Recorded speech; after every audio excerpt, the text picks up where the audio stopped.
कि आप सबको बधाई। बहुत सारी बातें हो चुकी है, मैं ज्यादा समय नहीं लूंगा, लेकिन मोटा मोटी बात मैं आपके सामने जरूर रखूंगा कि संविधान हम लोग बार बार कह रहे हैं, 6 साल 8 साल से लगातार ये लड़ाई, कई साथी यूट्यूब सोशल मीडिया पे देखते हो, हम लोग बार बार कह रहे हैं कि संविधान खतरे में है, संविधान खत्म किया जा रहा है। तो हमारे बहुत सारे साथी समझते हैं कि अब ये संभव थोड़ी ही है, 21वीं सदी है। तो भाई साहब, पहली बात यह समझ लीजिए कि भारत में संविधान खत्म करने की घोषणा कभी नहीं होगी, कभी नहीं होगी संविधान खत्म करने की घोषणा। और जब इस देश का शासक संविधान के सामने बार बार अगर सर नवाए, बार बार सर झुकाए, तो समझ लेना कि संविधान खतरे में है। यहां खत्म नहीं होगा, ये अफगानिस्तान नहीं है। यहां पे किया क्या जाएगा कि धीरे धीरे धीरे धीरे किताब तुम्हारा और पन्ना हमारा। लीजिए, आप संविधान लेके आप सीने में लगा के गीता बना के घूमते रहिए, अंदर के सारे पन्ने धीरे धीरे मैं फाड़ दूंगा। ये बेसिक बात है, इस खेल को समझने की जरूरत है। मैं किसी पार्टी का प्रवक्ता नहीं हूं, जो बोलता हूं बेबाक बोलता हूं। किसी नेता को अच्छा लगे न लगे, न उनसे कुछ मांगने जाते हैं न कुछ लेते हैं। कि भाई कांग्रेस में और अंबेडकर में, डॉक्टर अंबेडकर में, गांधी में और अंबेडकर में चाहे जितने भी डिफरेंसेस रहे हों, अंतर विरोध रहे हों, एक बात समान थी। वो थी कि भारत को एक आधुनिक सशक्त राष्ट्र बनाना है। व्यक्तिगत स्वतंत्रता मिलनी चाहिए। अंबेडकर नामा मैं यूट्यूब चैनल चला रहा हूं, जाकर उस पर देखिए, एक एक पन्ने के साथ मैं बात रख रहा हूं कि डॉक्टर अंबेडकर क्या क्या कह रहे थे। 150 वीडियो डाल चुका हूं कोरोना काल में। ये उनमें सहमति थी कि भारत को एक सशक्त राष्ट्र बनाना है। तो उनका जो दर्शन है गवर्नेंस का, आपका जो डेमोक्रेसी है, भारत में डेमोक्रेसी कभी नहीं रही है। सब यूरोप और अमेरिका से, वहां से वो आइडियाज यहां पे आए। तो उनका जो दर्शन था डॉक्टर अंबेडकर का, वो बौद्ध धर्म से, बुद्धा से आ रहा था, फ्रांस की क्रांति से आ रहा था, कोलंबिया यूनिवर्सिटी से आ रहा था। और गांधी और जवाहरलाल नेहरू जैसे नेताओं का दर्शन इंग्लैंड के लिबरलिज्म से, उदारवाद से, लोकशाही से, वहां के ग्लोरियस रेवोल्यूशन से आ रहा था कि यहां लोकशाही स्थापित हो और धीरे धीरे एक सशक्त राष्ट्र बने। तो हर पार्टी का एक फिलॉसफी होता है। आप कांग्रेस के एजेंडा में या कॉन्स्टिट्यूशन में उठाकर देखेंगे तो उसका कंटेंट जो है वो मॉडर्निज्म पे, आधुनिक भारत बनाने पर, जहां पे व्यक्ति की निजी स्वतंत्रता, खाने की स्वतंत्रता, कपड़ा पहनने की स्वतंत्रता, बोलने की आजादी, शादी ब्याह करने की आजादी, सबको इंश्योर किया गया है। अब जरा पूछिए कि आरएसएस और बीजेपी का दर्शन कहां से आ रहा है? आप में से सब पढ़े लिखे लोग हैं, उनसे पूछिए कि उनका दर्शन फ्रांस, इंग्लैंड, अमेरिका के लिबरलिज्म से आ रहा है? तो नहीं, उनका दर्शन आ रहा है मनुस्मृति से। और मनुस्मृति के हिसाब से क्या है? तो जादव जी है तो दूध भैंस पालेंगे, दलित है तो जूता बनाएगा। उनका दर्शन यही है ना, वर्ण व्यवस्था लावा। धीरे धीरे हो रहा है।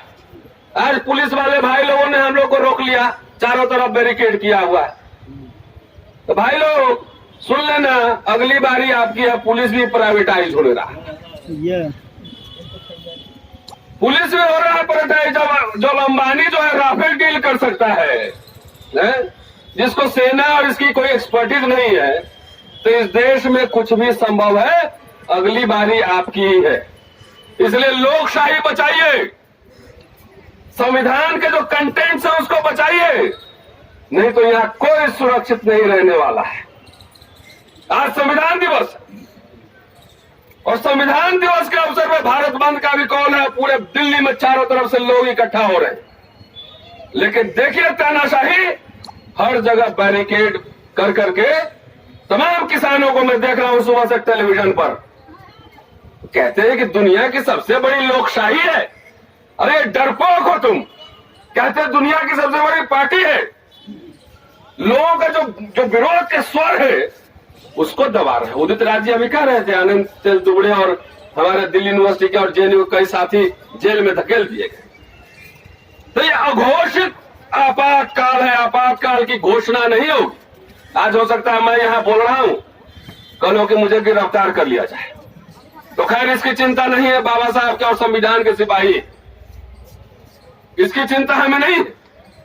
अब सोचिए कैसे संविधान, देखिए जो निजीकरण है, निजीकरण संविधान के ऊपर बहुत बड़ा हमला है।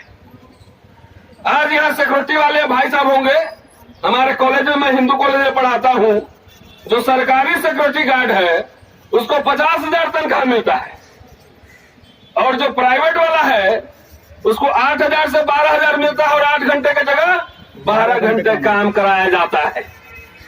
बाबा साहब अम्बेडकर ने लड़ के 8 घंटा किया था वर्किंग आवर, काम की अवधि, और फिर यह सरकार यह 12 घंटे पर लेके जा रही।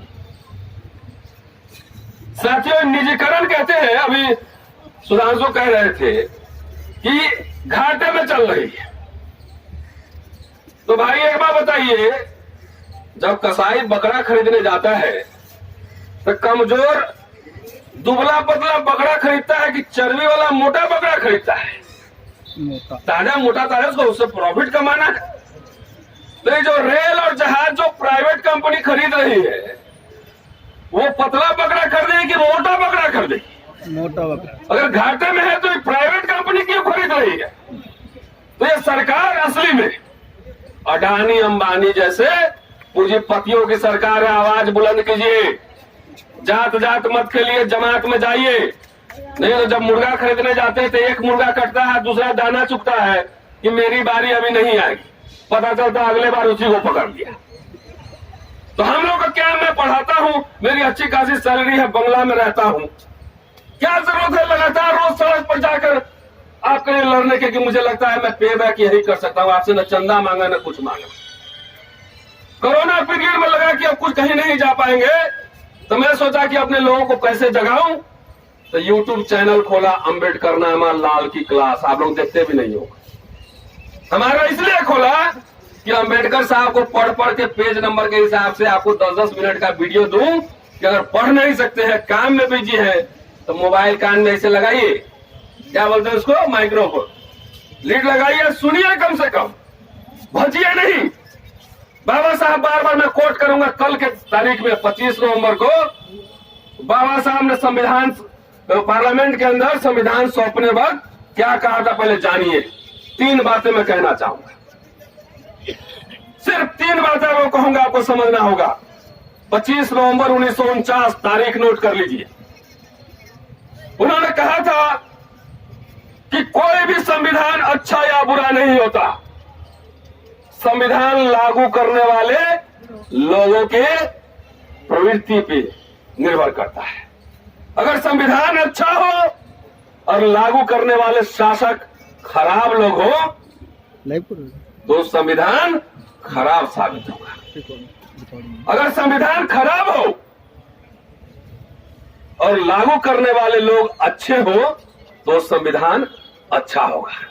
ये आपको तय करना है कि आज देश का संविधान और देश जिनके हाथों में है वो लोग अच्छे हैं या खराब है, आपको तय करना। दूसरी बात उन्होंने कहा था कि कितना से बड़ा नेता, बराबर व्यक्ति पूजा के खिलाफ डॉक्टर अंबेडकर लिखते हैं, जाके देखिए अंबेडकर नामा, कि कितना भी बड़ा से बड़ा व्यक्ति क्यों न हो, उनको सदा सुमन जरूर अर्पित कीजिए, लेकिन उसको खुदा नहीं मानिए। उनको जो है भक्ति मत कीजिए, सवाल खड़े कीजिए, क्योंकि जैसे आप भक्ति करेंगे और सवाल नहीं उठाएंगे, वो नेता जाकर आपको बेच देगा। बहुजन समाज के साथ लगातार यही बात हो रही। तीसरा सवाल जो उन्होंने उठाया था, कहा था कि आज हम द्वंद्व के युग में प्रवेश कर रहे हैं। राजनीतिक समानता तो है, एक वोट वो भी अब खत्म हो गया, ईवीएम के माध्यम से लूट गया। वो ये बूथ का फीलिंग है, ईवीएम, इस साहब लोग का बूथ का फीलिंग है। कि राजनीतिक समानता के युग में जा रहे हैं, लेकिन यह घोर सामाजिक और आर्थिक व्यवस्था पर आधारित है। अगर जल्दी से जल्दी इस असमानता को, सामाजिक और आर्थिक असमानता को दूर नहीं किया गया तो इससे पीड़ित जनता इस संसद में सुरंग लगा देगी। लगता है कि बाबा साहब दूरदर्शी थे, वो समय आ गया है। देशव्यापी आंदोलन आपको करना पड़ेगा, अपने लिए नहीं, अपने आने वाली पीढ़ी के लिए नहीं। तो पीढ़ी आपको कोसेगी कि आपको आजादी मिली थी और आपने उनको गुलामी दी, कोसेगी वो पीढ़ी। मैं ये मानता हूं कि अभी जो सरकार है वो सरकार ईमानदार सरकार है, उसको मनुस्मृति लागू करना है, देश के सारे संसाधन बेचना है। जवाहरलाल नेहरू और डॉक्टर अम्बेडकर ने संस्थान बनाए थे, IIT बनाया था, डैम बनाया था, मेडिकल कॉलेज यूनिवर्सिटी बनाया था, रेल पोस्टल सब खोला, और ये बेच रही है, ईमानदार सरकार है। लेकिन मैं सवाल पूछना चाहता हूं आज संविधान दिवस के अवसर पे अपने नेताओं से, मैं सारे पार्टी से जो अपोजिशन में है, चाहे कांग्रेस हो, चाहे सपा हो, चाहे बसपा हो, चाहे वामपंथ, सब पार्टी से, कि आपको निजीकरण पे आपकी क्या राय है, सांप्रदायिकता पे आपकी क्या राय, ऑल्टरनेटिव एजेंडा है कि नहीं। अगर ऑल्टरनेटिव एजेंडा है तो मंच पे आइए और चलते हैं, पूरे भारत को फिर बंद किया जाएगा। आइए, ये सवाल है। अपने नेताओं को खुले दो। अरे हमें कोई टिकट नहीं चाहिए, हमें वाइस चांसलर नहीं बनना है, हमें नहीं बनना है, लेकिन अपने नेताओं की गुलामी नहीं करो, उनसे सवाल पूछो। हमें UGC का चेयरमैन नहीं बनना है। ये बात साथियों समझना पड़ेगा। होता यह है कि हम जो है 5 साल 7 साल हम लोग सड़क पर लड़ते हैं, हमारे जैसे हजारों एक्टिविस्ट, और नेता समझता है कि समाज को जगाने का ठेका तो हमारे जैसे लोगों का है, ये लोग जगाएगा और हम लोग चुपके से जाएंगे और सब वोट ले लेंगे, हम CM बन जाएंगे, हम PM बन जाएंगे। एक गलतफहमी मत पालो नेताओं।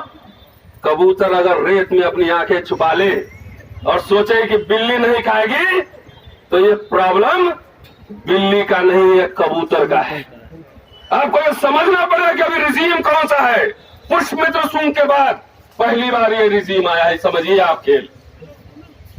सारे संस्थान नष्ट कर दिए जाएंगे। संविधान खतरे में होने का मतलब और लोकशाही खतरे में होने का मतलब क्या है, समझिए। जब संवैधानिक संस्थाएं पॉलिटिकल पार्टी के ऑफिस के रूप में काम करने लगे, उनका एजेंडा जो है लागू करने लगे, तो समझिए कि लोकशाही और संविधान खतरे में। आज देख लीजिए इलेक्शन कमीशन, कोर्ट को देखिए, सारे जो सरकार काम नहीं कर सकती है, वोट लेती है सबका, और जो नहीं कर सकती है सुप्रीम कोर्ट के थ्रू करवा लेती है। करवाती है कि नहीं? तो ये बात समझने की है साथियों। यहाँ पे देखिए, भाषण तो हम रोज YouTube पे 4 सभा करते हैं महाबलंकर हॉल में, 2000 लोग रोज सुनता है। आज एक अवसर है, ये बात इसलिए कह रहा हूं कि अपनी जमीन को झकझोरिए। आपसे कम तनख्वाह हमको नहीं मिलती है, लेकिन जान और नौकरी दांव पे लगा के समाज के लिए पे बैक टू द सोसाइटी हमारे तरफ से यही है। देखा जाएगा जो होगा। शुक्रिया साथी, जय हिंद।